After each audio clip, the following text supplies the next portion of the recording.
não parar, não precipitar e não retroceder. Então dizer para esse cara, sabe quando nós vamos parar? Nunca. Nunca na sua porca vida. Né?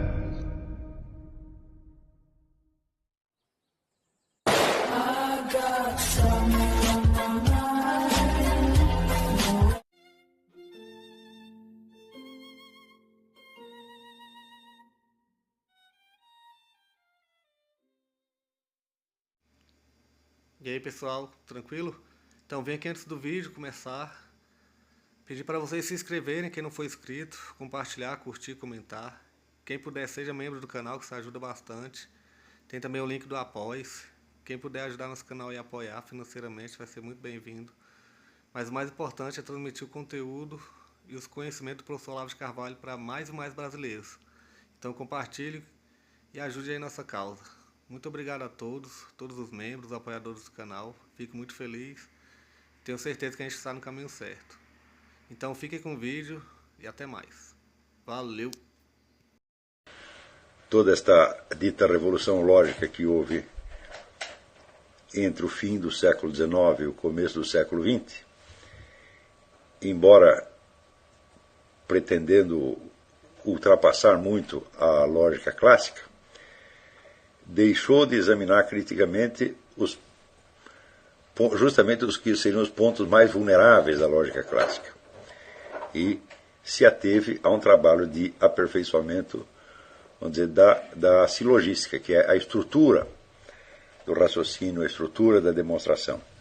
Essa estrutura é lógico que pode ser aperfeiçoada, mas, por assim dizer, é um aperfeiçoamento meramente quantitativo, quer dizer, um aumento de precisão de modo a evitar saltos no raciocínio. Isso tudo é muito bem-vindo, evidentemente, porém, se não há um exame crítico aprofundado dos fundamentos mesmo da lógica, tudo isso aí se torna um puro fetichismo. Né? Sem contar o fato de que muitos desses pretensos avanços da lógica moderna já estavam enunciados, pelo menos desde a Idade Média. Então, aí nós nos reportaremos ao livro do Mário Ferreira dos Santos, O Grandeza e Miséria da Logística, né, onde ele assinara várias descobertas que ele atribui a tipos que ele chama de colombos retardados, quer dizer, sujeitos que descobriram a América depois de Colombo. Né? Sem contar esta parte, ainda há uma série de considerações que devem ser feitas quanto, vamos dizer, aos fundamentos mesmo da lógica, primeiras noções de lógica que você adquire em qualquer manual. Estou me referindo aqui à lógica clássica. Quanto à lógica moderna, mais tarde nós faremos algum exame dela, mas as observações que eu farei sobre a lógica clássica vigoram ainda para as lógicas modernas.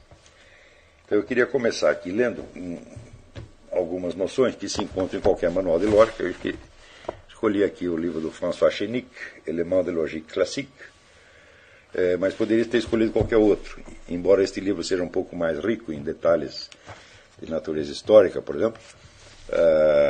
A explicação que ele dá da lógica clássica é mais ou menos a mesma que você encontraria, por exemplo, no manual do Jacques Maritain ou qualquer outro, do Régis Jolivet, etc. Em suma, a lógica clássica é chamada lógica clássica justamente porque ela atingiu, vamos dizer, uma certa formulação que permanece estável desde a antiguidade até a Idade Moderna. Estável não quer dizer que não tenha havido acrescentamentos, correções, etc, etc. Quer dizer que há uma estrutura básica que se mantém. É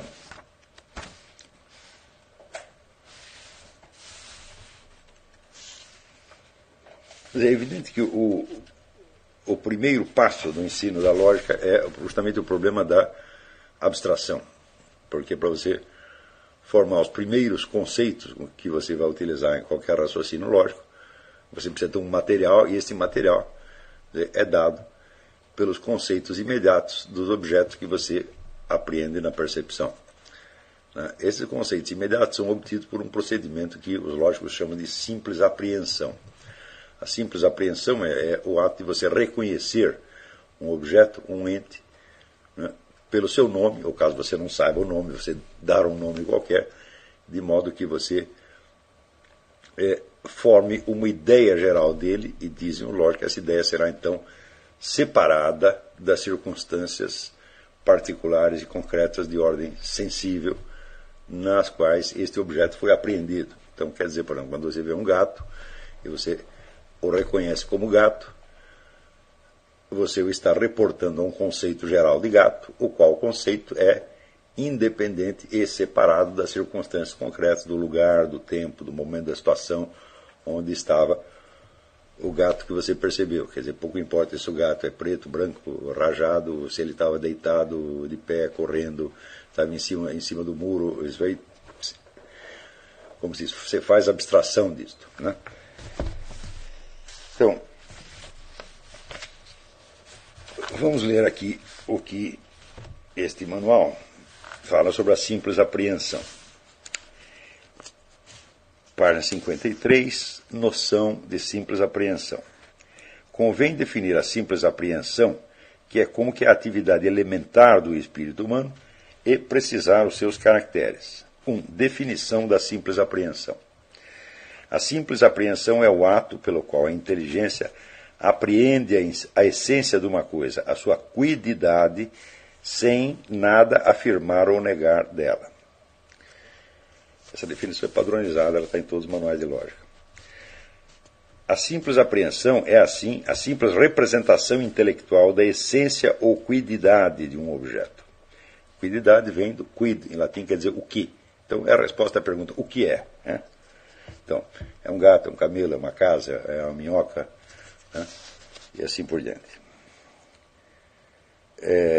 Trata-se, portanto, do processo do pensamento pelo qual o espírito humano apreende um objeto em sua essência e dá, assim, nascimento a um conceito ou ideia. A simples apreensão é uma operação da inteligência, intellectus, e seu resultado é a ideia ou conceito, que distingue da imagem percebida pelos sentidos, que é distinta da imagem percebida pelos sentidos ou reproduzida pela imaginação. Mas se a imagem e a ideia são distintas, devemos notar que o pensamento é praticamente sempre acompanhado de imagens. 2. Caracteres da simples apreensão. Esses caracteres são em número de 3. 1. A simplicidade.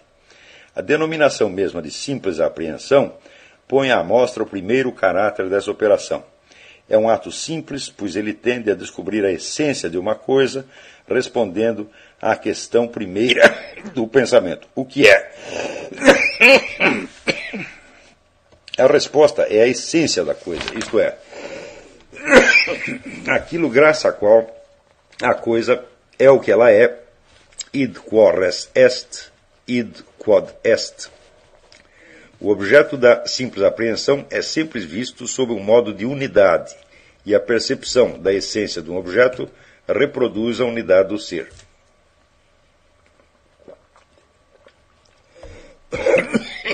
B. O modo abstrato. É por um modo abstrato que a simples apreensão faz apreender a essência de uma coisa, a sua quididade, isto é, a natureza do objeto visto de uma maneira geral, destacada das contingências concretas. É preciso distinguir a simples apreensão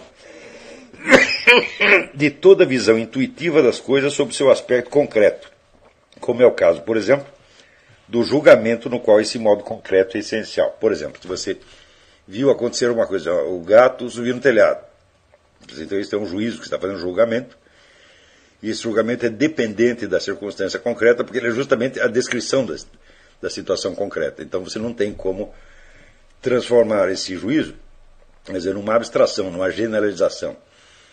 Você está falando de um gato específico, concreto, que subiu num telhado num determinado momento. Então, neste caso, o julgamento é feito com base na apreensão intuitiva. C. Ato sem veracidade nem falsidade. A simples apreensão não julga. Ela não afirma nem nega nada do objeto apreendido. Por isso não se pode dizer que o conceito homem seja verdadeiro ou falso. Não se trata senão da representação intelectual da essência de indivíduos designados, aliás, de uma maneira designados em outras circunstâncias, de uma maneira particular com Pedro ou João. Muito bem, vamos examinar isso aqui com um certo cuidado. O que acontece realmente quando você reconhece uma essência ou cuididade? Os manuais dizem que você separa esta essência das circunstâncias concretas. Tá certo? Então, o conceito fica pairando, por assim dizer, no ar. O conceito ele não corresponde a nada que exista na realidade intuível, a nada que corresponde na realidade sensível. Ele é apenas um esquema geral abstrato, tá certo? Que então expressa a essência ou o que aquela coisa é. Ora, esta ideia de separar, me parece que é uma explicação muito insuficiente da ideia de abstração. Porque no instante em que você separa, por exemplo, a ideia geral de gato da circunstância específica em que você viu o gato, em que sentido essa coisa está realmente separada? Ora, nós sabemos que o conceito geral de gato não sobe em telhados, não dorme, não faz xixi na sala, não mia, e não faz nada daquelas coisas que os gatos normalmente fazem. Então isso quer dizer que você descrever a abstração como uma separação, e o próprio nome, abstração, quer dizer extrair de, tá certo? Sugere isto. Nós não estamos descrevendo aquilo que realmente acontece no ato da abstração. Porque quando nós concebemos a essência geral gato tão somente enquanto ideia abstrata, nós realmente nada sabemos de gato nenhum. Porém, pergunto eu, quem faz isso? Quem, olhando um gato, apreende dele uma essência geral que não pratica nenhum dos atos que os gatos concretos praticam? Ninguém faz isso. Quer dizer, quando você obtém a essência geral de gato, e você a obtém, de fato, mediante um ato simples da inteligência, a simples resposta à pergunta implícita ou explícita o que é, quando você faz isso, você está subentendendo que aquele esquema geral, chamado gato, ele contém todas as possibilidades de todos os atos que todos os gatos do mundo possam fazer e também de todas as situações diferentes nas quais um gato possa aparecer. É isto que eu chamo precisamente o círculo de latência. Isso quer dizer, a simples apreensão não apreende somente um nome ou entidade abstrata, uma ideia de gato. Se fosse assim, nós teríamos uma dificuldade extrema de depois reconectar esta ideia abstrata com os objetos sensíveis desde os quais essa ideia foi apreendida. Ou seja, o conteúdo lógico da simples apreensão é uma coisa, mas aquilo que você está aprendendo realmente, do ponto de vista epistemológico e psicológico, é uma coisa completamente diferente. Então aí começa o primeiro problema dessa ciência da lógica. A ciência da lógica trata de pensamentos que ninguém tem e de modalidades de pensamento que ninguém pratica. Tá certo? O objeto da lógica não é o pensamento real, efetivo, é um pensamento chamado ideal. Mas em que sentido um pensamento que começa, vamos dizer, por cortar o caminho entre as ideias e as coisas pode ser ideal? Ele só pode ser ideal no sentido da sua forma interna. Então a lógica está procurando, desde os tempos de Aristóteles, está procurando criar uma modalidade de pensamento cuja forma interna seja perfeita. Tá certo? Só que a partir do momento que você fez isso, você criou uma série de problemas. E esses problemas terão que ser resolvidos, então, numa segunda etapa da lógica que se chama a lógica material. Aristóteles trata dessas coisas separadamente, que são dois livros diferentes. Então, primeiros analíticos, segundos analíticos. Então, os primeiros analíticos são lógica formal, os segundos analíticos são lógica material. E como o pessoal encontrou esses dois textos separados, Então, supuseram, creio um tanto ingenuamente, que essas duas coisas podem ser ensinadas separadamente de maneira seriada. Primeiro você ensina a lógica formal e depois você ensina a lógica material. Mas ainda, supuseram que o próprio Aristóteles no ensino dele fizesse isso, só que nós não sabemos. Não é porque o sujeito tem aqui uma pilha de papel sobre notas de lógica formal e outra pilha de papel, notas de lógica material, que é a teoria do conhecimento. Isto nos permite concluir que Aristóteles ensinava essas coisas separadamente? Que primeiro ele dava um curso de lógica formal e depois outro curso de lógica material? Não. O fato de as notas estarem fisicamente separadas não quer dizer nada. Nós não temos a menor ideia de como Aristóteles procedia no seu ensino oral. Não é isso? Tudo que nós temos são notas de aula. Nós não sabemos como ele dava as aulas realmente. Pelo caráter compacto e frequentemente obscuro dessas notas, nós podemos entender que se Aristóteles seguisse essas notas ao pé da letra na aula, ele seria o pior professor do mundo. Ninguém ia aguentar aquele negócio. Porque você, vamos dizer, depois de 1 hora de aula daquilo ali, sobraria tanta dúvida, tanto problema, que precisaria um curso de 1 ano para cada aula de um dia que o sujeito deu, entendeu? Então não é possível que Aristóteles ensinasse assim. Quer dizer, ele deveria ter uma técnica pedagógica um pouquinho melhor. Senão não teria tantos alunos, não teria feito o sucesso que fez. Tá certo? Para quem já leu alguns dos textos de Aristóteles, especialmente os textos lógicos, o que eu estou falando deve ser bastante óbvio. Aqueles textos são de um caráter tão compacto que para cada 3 linhas dá para você dar uma aula inteira. Né? Eu mesmo desenvolvi a minha própria técnica de leitura de Aristóteles, que consiste em completar o que Aristóteles não disse. Quer dizer, eu pego aquelas notas e digo, bom, vamos supor que eu estivesse dando uma aula a respeito. Como é que eu explicaria isto? Teria que descompactar cada coisa daquela. E, como eu suponho que Aristóteles tenha sido um pouco mais inteligente do que eu pensei, não é possível que só eu tenha percebido isso. Então, naturalmente, eu creio que ele fazia a mesma coisa nas suas aulas, quer dizer, ele descompactava. Né? Outro argumento que eu tenho em favor dessa hipótese é que os escritos populares de Aristóteles, quer dizer, que eram escritos para o ensino, vamos dizer, da população leiga, né, eram muito louvados pelo seu estilo, pela sua eloquência, etc, etc. Então eles deviam ser muito diferentes dessas notas. Porque essas notas são um negócio mais sacal que você pode imaginar. Né? Então, os escritos de Aristóteles não nos permitem adivinhar como seriam as aulas dele. Ali você só tem breves notas quanto aos conceitos fundamentais que ele vai elaborar. Então, eu não acredito que o ensino de Aristóteles seguisse a ordem dos escritos de Aristóteles. Não é isso? Portanto,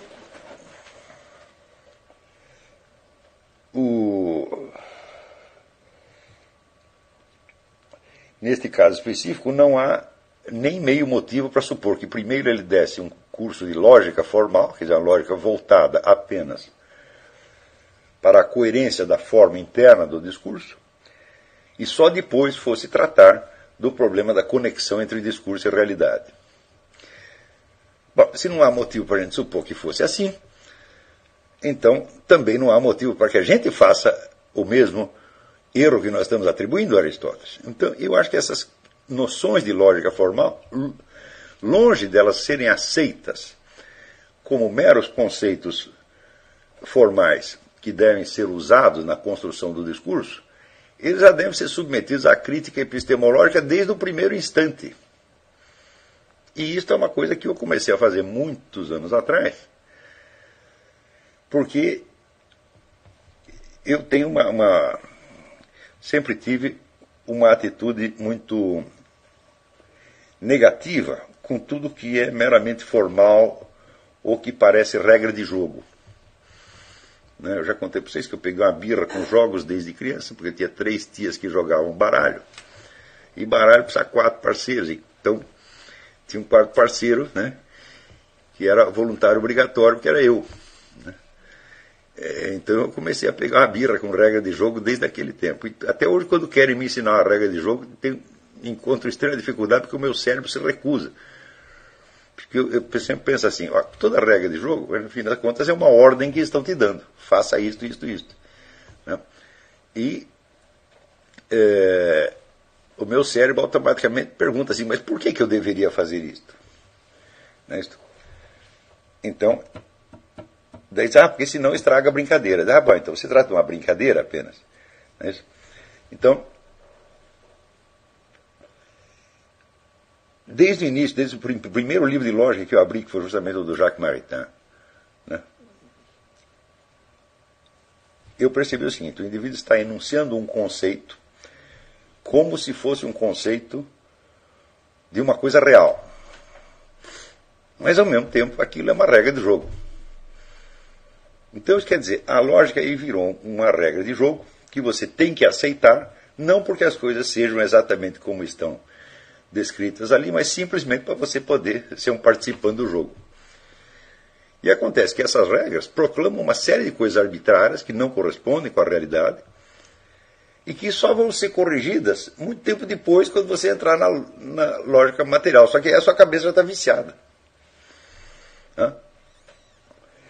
Então eu falei, bom, primeira coisa, nós temos que fazer uma análise crítica desse conceito da simples apreensão. Não é isso? E temos que examinar exatamente o problema da abstração. O que é exatamente a abstração? Nesse sentido em que está sendo usado aqui, né, a abstração consiste em separar uma ideia das circunstâncias concretas, sensíveis, nas quais a coisa correspondente foi apreendida pela intuição. Né? Mas essa separação ocorre efetivamente? Ou você apenas está dizendo que ela ocorre, para você poder continuar tratando este conceito como se fosse separado da coisa sensível, quando realmente ele não é.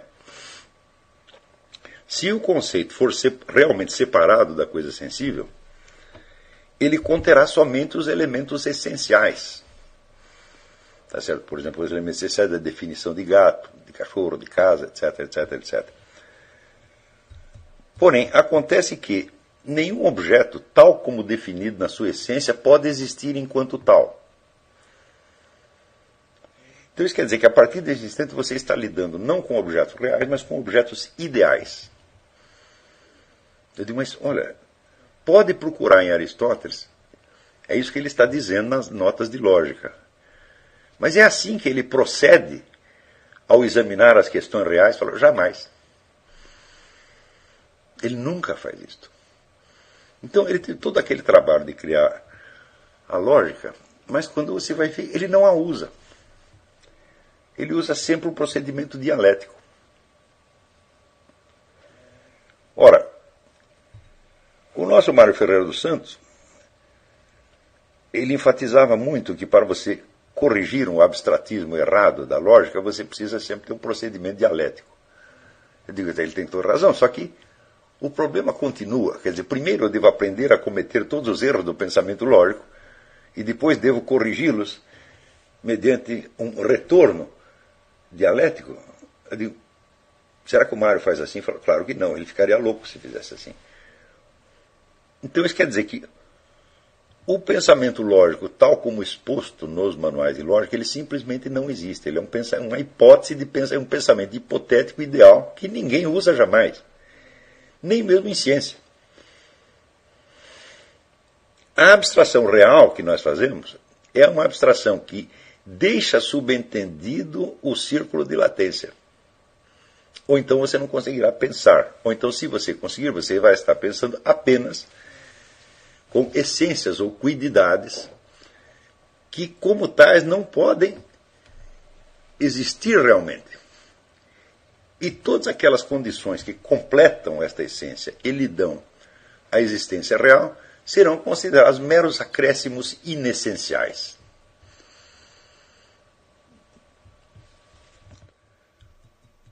Me parece que esse é um modo extremamente artificial e artificioso de pensar. Na verdade, ninguém pensa assim. Quando você faz um raciocínio sobre uma essência que você abstraiu de um objeto, você está deixando no plano de fundo, tudo mais que você sabe daquele objeto. Você não separou, você apenas distinguiu. Quer dizer, eu sou capaz, vendo um gato, eu sou capaz de distinguir entre este gato, não só entre este gato e outro gato, mas sou capaz de distinguir entre gato e o esquema geral gato. Tá certo? Só que essas duas coisas, elas aparecem já numa relação tensional, como diria o Mário Ferreira. Por quê? Por um lado, aquele ente particular gato não lhe pode faltar nenhum dos atributos que estão na essência gato, senão ele não seria um gato. Não é isso? E por outro lado, aquela essência, se ela fosse apenas uma ideia, ela enquanto tal não poderia adquirir existência. Teria que haver interferência de um terceiro elemento.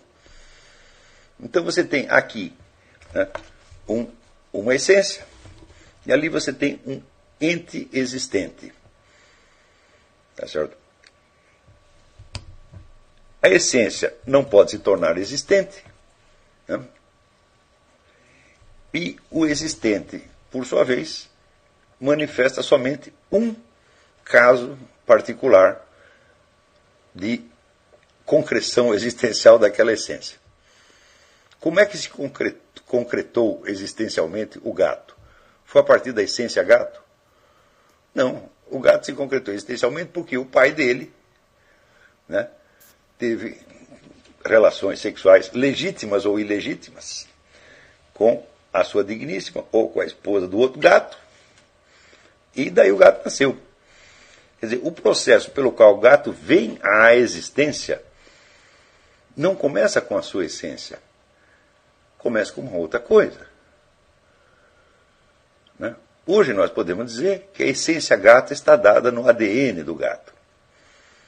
Quer dizer, você tem uma forma que está determinada, então, quando o espermatozoide do gato atinge o óvulo da gata, não vai nascer um jacaré, não vai nascer uma galinha, não vai nascer um de vocês, mas vai nascer precisamente um gato. A definição de espécie, a definição biológica de espécie, é justamente um dos animais que podem se reproduzir. Não é isso? Tem aí no YouTube um filme de um cachorrinho, Dachshund, traçando uma leoa. Ele está lá, procura lá, Brave Dog, vocês vão ver. A leoa está lá deitada e o bichinho vai lá, sobe em cima e começa a executar. Não acontece nada, não nasce nada disso aí. Então, nós sabemos que, biologicamente, o cachorro pertence a uma espécie e a leoa pertence a outra. Por quê? Porque por mais que eles transem, não se reproduzem. Agora, se pegar outro cachorro, vai nascer exatamente um cachorro. Então, vamos dizer, essa estabilidade permanente, né, do produto da união sexual de dois exemplares de uma espécie, prova que a espécie existe. Ela existe materialmente e não só como ideia. Né? Ora, quando você forma o conceito de gato, você já não sabe que se esse gato transar com uma gata, vai nascer um gato. Você já não sabe que é um ente vivo, que se reproduz, um animal. Quando você o define por gênero próximo e diferença específica, você diz, é um animal, um mamífero, tal, você vai especificando. Claro que isso é um processo verbal, mas você já não percebeu tudo isso quando você percebeu o gato? Por exemplo, você é capaz de confundir um gato com uma árvore? Não, e não é só por causa da sua aparência externa, mas é porque algo você sabe da conduta daquele gato. Portanto, você que sabe um repertório de atos e situações que nos quais o gato pode entrar e a árvore não pode. Não é isso? O gato pode subir na árvore, mas a árvore não pode subir no gato. Isso você sabe imediatamente. Então, quer dizer, você já tem, num primeiro momento, uma ideia da espécie gato, constituída não somente da ideia geral de gato, mas das condições concretas que permitem a sua existência como gato. Tudo isso está dado já na simples apreensão, sem a qual não aconteceria simples apreensão nenhuma. Então, em que sentido essa simples apreensão é simples? Ela é enormemente complicada. Você pode dizer que ela é um ato, não que ela é um ato simples, mas que ela é um ato instantâneo do espírito. E se ela é um ato instantâneo, isso significa que ela não perfaz imediatamente todas as possibilidades que ela tem.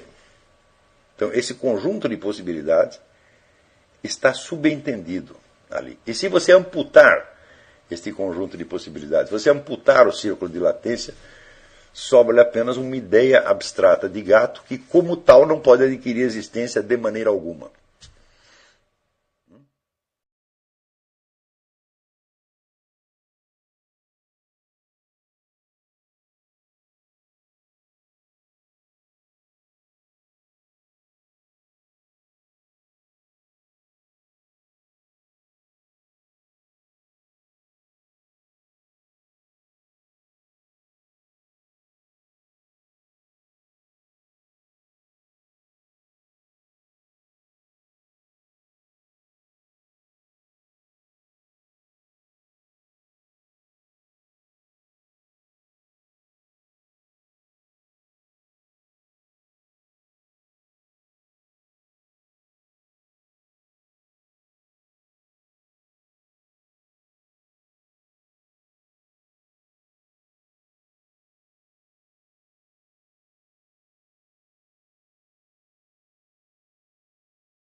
Chegamos a mais um final de uma aula, de um vídeo. Espero que tenham gostado. Quem não se inscreveu ainda, se inscreva, compartilhe, comente. Ajude o nosso canal, apoie, seja membro. E ajude o nosso canal a chegar a cada dia a mais brasileiros que precisam muito do conhecimento do professor Olavo de Carvalho. Então é isso aí, fique com Deus, até o próximo. Valeu! Então é isso aí, pessoal. Que é o nosso canal. Que são alguns livros que eu já li. A maioria foi doação, mas alguns eu adquiri, professor Olavo de Carvalho. Alguns livros se perderam aí que eu emprestei, professor Alexandre Costa, a Bíblia Sagrada. 10 lições sobre Karl Marx. Indico a não ler esse livro, que é muito ruim mesmo. Alguns pensadores aqui que realmente, como o professor Olavo de Carvalho disse, não são pensadores. Valeu, tamo junto aí. Apoie nosso canal, seja membro.